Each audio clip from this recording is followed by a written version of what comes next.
told by his spirit guide that up to 2.5 billion might perish in the coming chaos, unquote.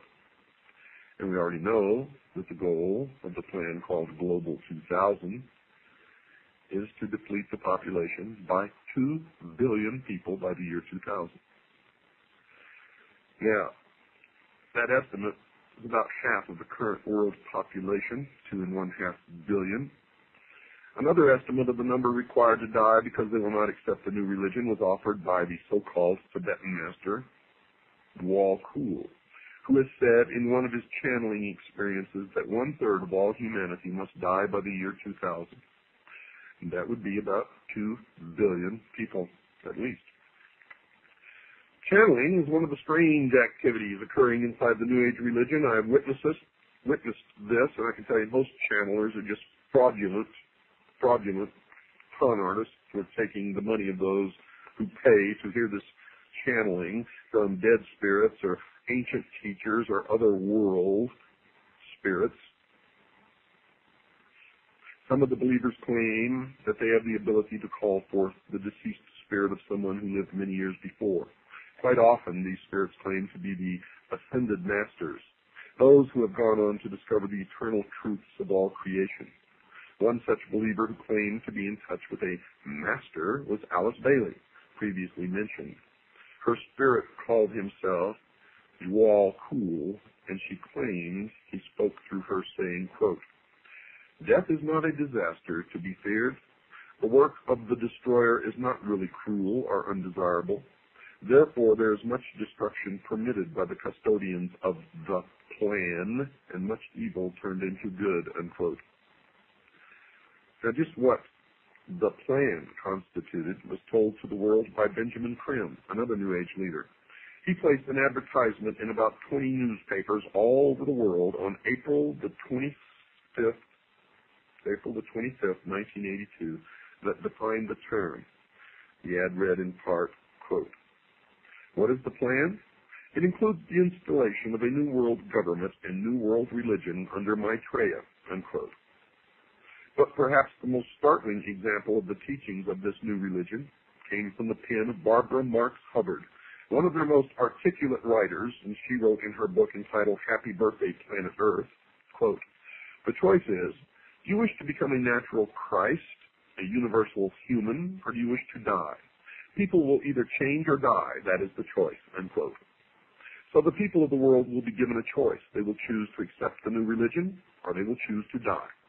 The battle lines are drawn. Choices will have to be made. I have made my choice. What is yours? Some of the leading socialists of the past have shown that they too have chosen up sides.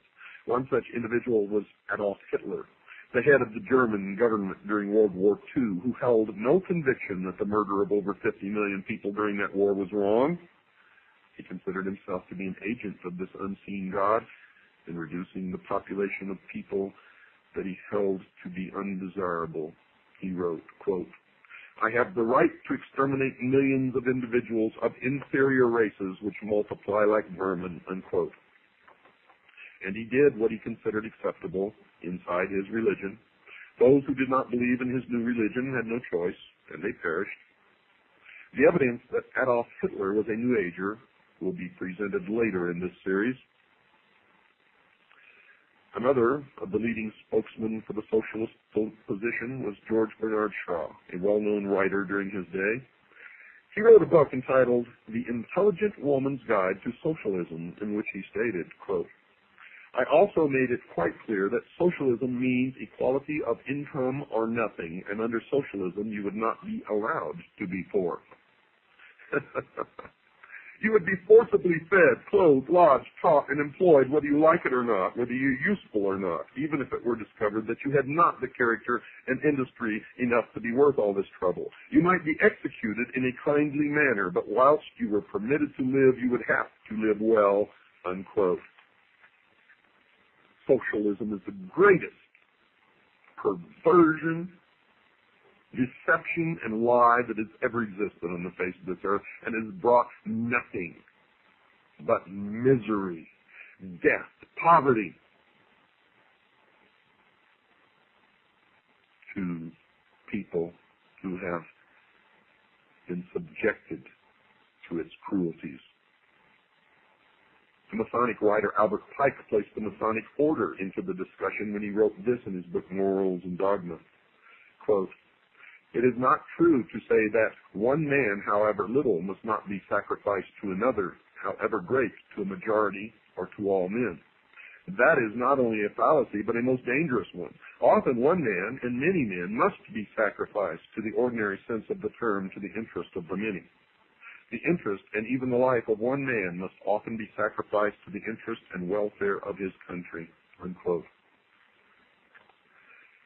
The religious view is that the sacrifice of one life for the interest of the many is murder. And those who believe in the God of the Bible are told not to commit this act. The commandment against this practice is contained in Exodus 20, verse 13 of the Old Testament, and in Matthew 5, verse 21 in the New. And is simply expressed in these simple words, quote, "Thou shalt not kill," unquote. The principle is easy to understand. No person has the right to take the life of another. This understanding is nearly worldwide. There are, of course, cultures that have determined that human sacrifice, cannibalism, and murder are acceptable forms of behavior, but these are rare in the history of man. But here we are being exposed to a whole new religious view, one growing daily in size and stature that openly advocates the wholesale slaughter of entire races of people. Adam Weishaupt, the founder of the barbarian branch of the Illuminati, has also endorsed this new conviction that murder was not improper by including it in the initiation ceremony into the order. He has his initiator tell the initiate, quote, "Behold our secret. If in order to destroy all Christianity, all religion, we have pretended to have the sole true religion, remember that the end justifies the means, and that the wise ought to take all the means to do good which the wicked take to do evil." Unquote. The initiate was told that he may use whatever means, murder included, to achieve the goals of the association that he was joining, and that the major goal of the Illuminati was the destruction of all religion, including Christianity. That meant that if Christians physically stood in the way, they would be removed by simply murdering them. Weishaupt even went so far as to say that anyone not willing to take the life of another was unfit to join the Illuminati. He wrote the following in a letter to a fellow member in 1778, quote, "No man is fit for our order who is not ready to go to every length," unquote. Weishaupt wrote that again, this time using different words, quote, "This can be done in no other way but by secret associations, which will, by degrees, and in silence, possess themselves of the government of the states and make use of those means for this purpose, which the wicked use for attaining base ends," unquote. Now, Weishaupt, folks, was aware of the enormous power of government, and he desired its power for his members. He committed his organization to its infiltration. Then he committed it to unspeakable purposes, anything that would further the goal of the Illuminati. He even went on to grant permission to his members to distort the truth by lying if it would further their goals. He wrote this, quote, "There must not a single purpose ever come in sight that may betray our aims against religion and the state. One must speak sometimes one way and sometimes another, but so as never to contradict ourselves, and so that with respect to our true way of thinking, we may be impenetrable," unquote. Then you wonder why politicians continually lie, continually break their promises, and no matter who you elect, Republican or Democrat, it doesn't make any difference. Perhaps a perfect example of an oath that these initiates take somewhere along the road to the pinnacle inside the secret society was given in a book written by George Orwell entitled 1984. Mr. Orwell has an initiate into a secret society called the Brotherhood in his story asked these questions. Quote, "Are you prepared to give your life? Are you prepared to commit murder? Are you prepared to commit acts of sabotage which may cause the death of hundreds of innocent people? Are you prepared to betray your country to foreign powers? Are you prepared to cheat, to forge, to blackmail, to corrupt the minds of children, to distribute